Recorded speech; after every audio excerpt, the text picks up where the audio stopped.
Your mouth casts spells all day long, and you have no idea what realities you're creating.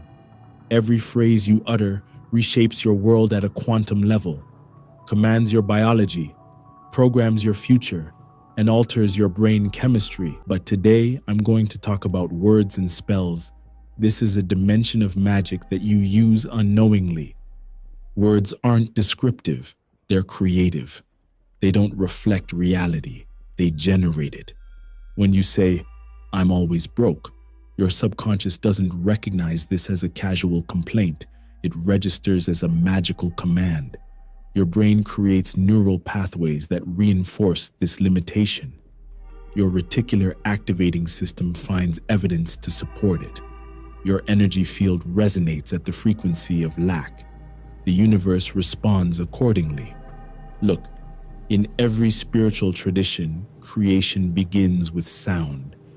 In the beginning was the word, the Sanskrit sound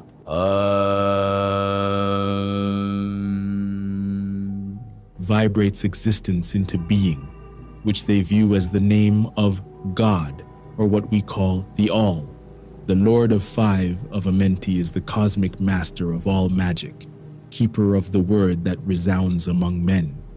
It's likely that it governs the law of vibration, but this is more than only ancient mysticism, even though mystics had and have the clearest understanding. This has also been measured in laboratories for those interested in scientific validation. HeartMath Institute researchers have recorded how positive versus negative speech changes your heart's electromagnetic field. These fields extend several feet beyond your body, affecting everyone around you. You're not merely casting spells on yourself, you're broadcasting magic to everyone nearby. The ancient Kemites called this Hekau, a divine creative force manifested through speech. They trained each priest for 15 years in precise pronunciation and mental states for their words of power.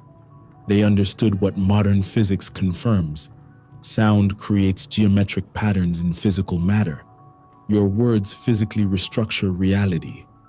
Most people miss the fact that the gap between what modern civilization calls realistic talk and what ancient traditions called spells doesn't exist. They're identical. Try this experiment right now. Say, "I am energized," 10 times with increasing intensity. Feel what happens in your body. Your heart rate increases, your posture straightens, and your breathing changes. "I am energized. I am energized. I am energized. I am energized. I am energized. I am energized. I am energized. I am energized. I am energized. I am energized." Now say, "I am exhausted," 10 times. Feel what happens. A heavy feeling, slumped shoulders, and slower breathing. "I am exhausted. I am exhausted. I am exhausted. I am exhausted. I am exhausted. I am exhausted. I am exhausted. I am exhausted. I am exhausted. I am exhausted." That's not psychology. That's energetic transformation through vibration.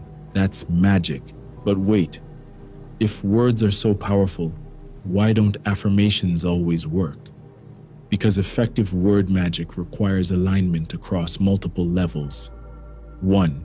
Conscious speech, what you deliberately say. 2. Unconscious speech, your habitual phrases. 3. Inner speech, your mental self-talk. And 4. Emotional congruence, the feeling behind your words. Most people focus solely on level 1, while levels 2 through 4 contradict it. The deeper levels always win because they represent your true vibrational state. That's why forcing positive phrases while feeling negative emotions creates internal conflict, not manifestation. The spell fizzles because the ingredients are fighting each other. But that makes no sense, you might argue. Words are abstract symbols, not energy forces. Consider cymatics. When sound waves pass through matter, they create specific geometric patterns.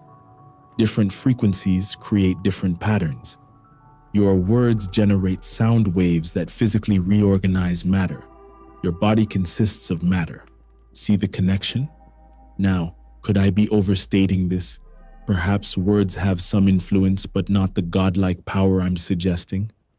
Look at political movements throughout history. They begin with words. Look at how advertising changes consumer behavior. Words again. Look at how a doctor's diagnosis can instantly alter your physical experience. Words creating biological reality. If you felt power either way as we casted magic on ourselves earlier, with the I am exhausted and I'm energized spells, if you felt something deep, give us a subscribe. I'm going to continue exploring these consciousness-expanding concepts while you help us reach others who need this knowledge.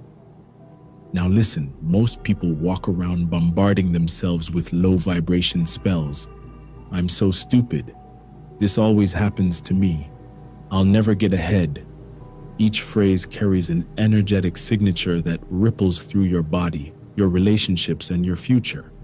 And your subconscious doesn't understand negatives. Say, don't think of a purple elephant, and what appears in your mind? A purple elephant.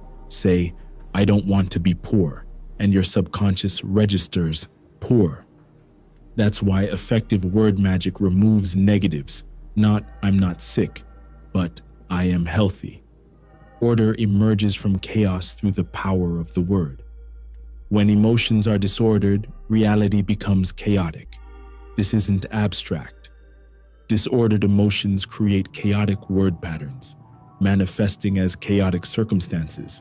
Comment below with one negative phrase you commonly use that you now realize might be functioning as a self-curse. Awareness is the first step to breaking these unconscious spells. But I hear some of you thinking, this sounds like victim blaming. What about people facing real problems? Fair point. Word magic doesn't eliminate external challenges. However, speech patterns dramatically influence how we perceive, respond to, and ultimately transform those challenges. This is difficult, but I am capable creates a different neurological and energetic response than this is impossible. Yet there's a deeper layer to this. Sometimes silence holds more power than speech. Excessive speech dissipates energy. Strategic silence conserves and concentrates it. The most powerful magicians know when not to speak. Here's a practical technique to reclaim your word power: the magic audit. For one day, write down every significant phrase you speak. Review them as if they were spells at day's end. Because they are. Ask yourself, what reality am I creating with these words? Most people are shocked when they see their verbal patterns documented. They had no idea how many damaging spells they were casting daily. But surely some people are naturally positive speakers, while others are naturally negative. Isn't this personality rather than magic? What we call personality is an accumulation of habitual thought and speech patterns, what Sadhguru calls impressions. These can be transformed through conscious practice. Your personality isn't fixed, unless you believe the spell that says it is. The core truth? Your mouth is a magic wand.